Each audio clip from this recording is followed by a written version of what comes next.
Hi, I'm Andy, the Palm Springs linguist. Today I'm going to walk you through some neighborhoods in Palm Springs as I walk you through 5 grammar lies we've all been told. On my channel, I create content that showcases 2 great passions: my fascination with language and my love of the California desert.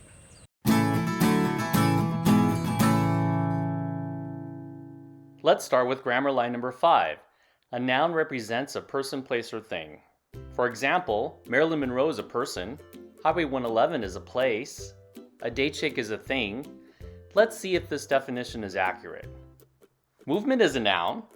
Is that a person, place, or thing? Movement is an action. But isn't that what verbs are for? What about a hesitation? What about success? These are nouns too, but they don't fit neatly into these categories. It's looking like the definition of a person, place, or thing is too narrow. There are actually 2 types of nouns: concrete nouns and abstract nouns. All these nouns that are not a person, place, or thing are in fact nouns, but they're abstract nouns.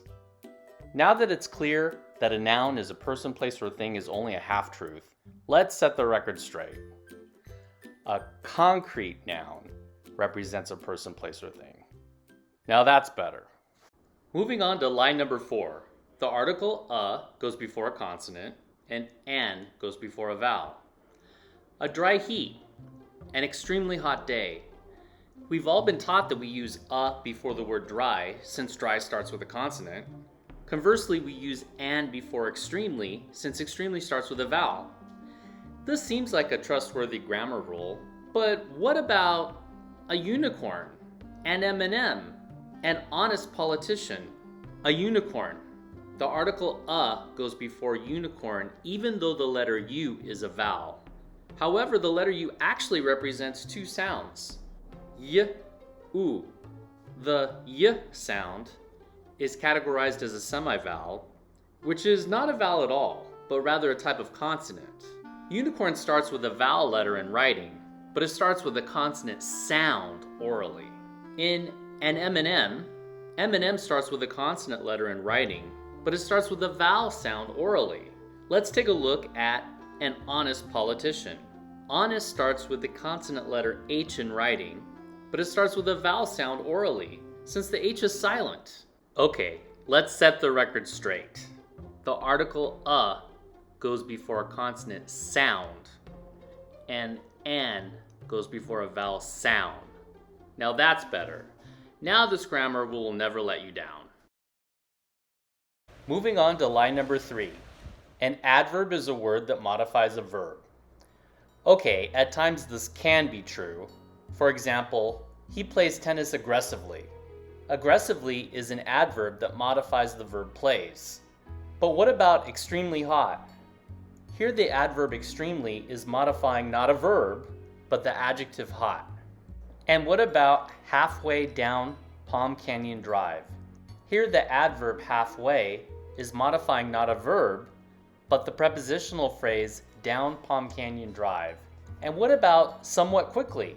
Here the adverb somewhat is modifying not a verb, but another adverb quickly. It turns out this rule was a lie, not for what it said, but rather for what it left out. Okay, let's set the record straight. An adverb is a word that modifies any word, phrase, or sentence other than an adjective. Moving on to line number 2. A plural noun refers to more than one thing. This seems like the most basic of grammar rules. How could it be a lie? Well, answer me this. How many clouds are there in the sky? There are no clouds today. Wait, no clouds means 0 clouds. Isn't 0 fewer than 1? Not more than 1. Yet clouds is a plural noun. How can that be?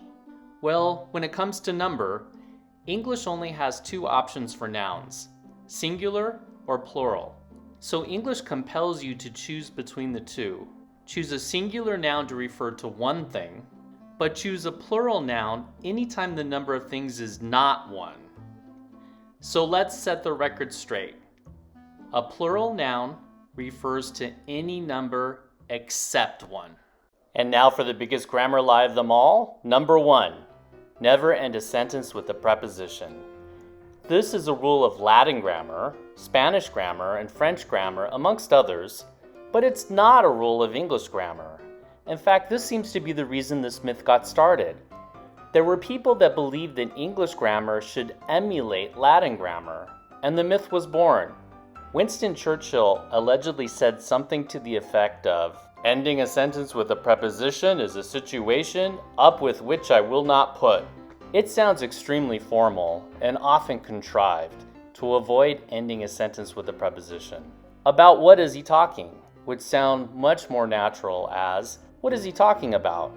That's the one of which I was thinking," would sound much more natural as, "That's the one I was thinking of." Additionally, English has phrasal verbs, many of which end in a preposition. We need to catch up. Drop on by.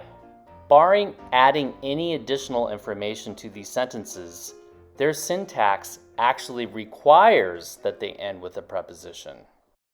Here we've arrived at Elvis's honeymoon hideaway, and these have been 5 grammar lies that we've all been told. Can you think of any others? If so, add them in the comments section below. Be sure to check out my other video, 5 phonics mistakes even teachers make. If you'd like to see more content like this, please click like and subscribe. Until next time, I'm Andy the Palm Springs linguist, and I'm off to play tennis.